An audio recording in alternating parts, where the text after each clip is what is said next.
Actuellement, en vigne, il y a très peu de produits de biocontrôle disponibles. Sur des ravageurs comme le Démis, il y a les diffuseurs de confusion sexuelle qui sont efficaces, mais qui nécessitent des grandes surfaces, donc des parcelles d'au moins une dizaine d'hectares, ou une entente avec des voisins pour pouvoir les utiliser, sinon l'efficacité est moindre. Le Démis est très présent sur notre région.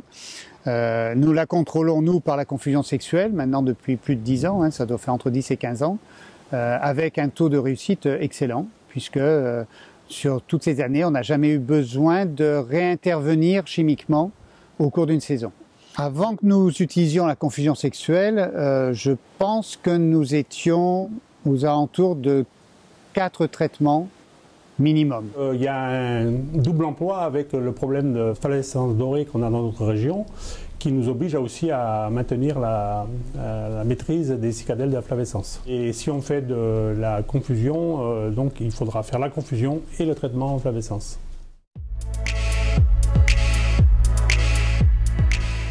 Les plus belles réussites en matière de biocontrôle, pour nous déjà c'est la confusion sexuelle dans notre vignoble contre les tordeuses de la grappe.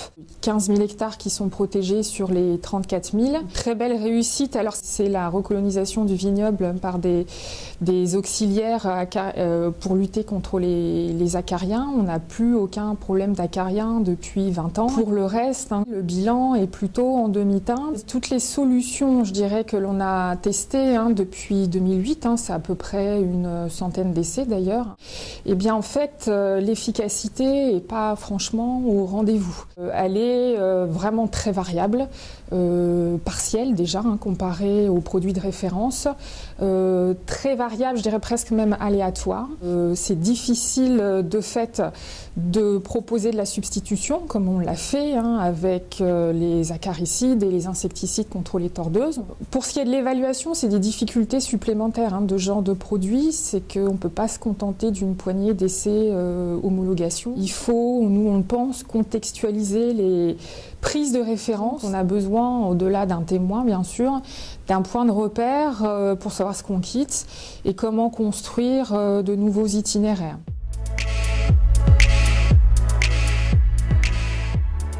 J'utilise les produits de biocontrôle depuis quelques années.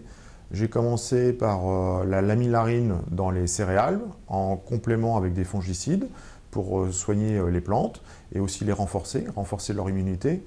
N'étant pas un expérimentateur, je ne peux pas mesurer vraiment par placette la différence de rendement au final. Mais l'effet visuel était présent. On utilise ce type de produit en traitement préventif pour protéger la plante pour éviter l'arrivée des maladies. Bien souvent, ça me permet de faire l'économie d'un traitement fongicide. J'ai aussi utilisé des trichogrammes dans les maïs pour remplacer un insecticide. Ça me permet de baisser mon IFT et donc ça m'améliore mon bilan environnemental, si on peut dire. Il faut avouer que c'est un petit peu complexe pour l'instant, la mise en place de ces petites placettes, puisque nous devons être environ 4-5 personnes pour faire une trentaine d'hectares. Par contre, l'avantage, c'est que vraiment zéro insecticide. Nous travaillons aussi sur, par exemple, les antilimaces. Il y a des nouveaux antilimaces qui permettent d'avoir des produits plus doux pour l'environnement. Alors les solutions qu'on a en biocontrôle en grande culture sont assez réduites. Par contre, en maraîchage, on a pas mal de solutions qui apportent des résultats très encourageants. Moi, j'ai besoin d'une qualité dans mes céréales puisqu'elles vont en destination de la meunerie parisienne. Donc pour l'instant, le dernier fongicide qui traite la fusariose, je ne peux pas le remplacer par un produit biocontrôle. Là, c'est un vrai enjeu pour trouver des nouvelles alternatives.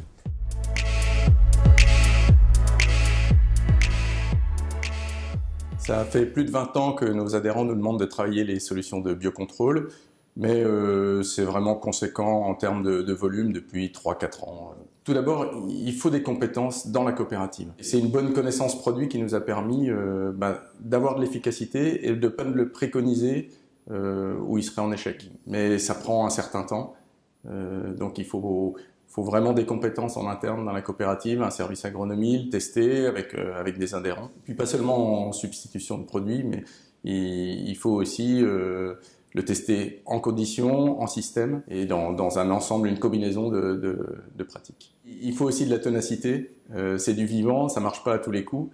Si je prends l'exemple des trichogrammes, 2014, on a eu vraiment des pluies début juillet qui ont décalé donc les pontes des pyrales. 2015, il faisait très sec. Donc il ne faut pas s'arrêter à des échecs et au contraire bien connaître le produit, ça permet de le préconiser à bon escient, d'améliorer même les conditions d'efficacité.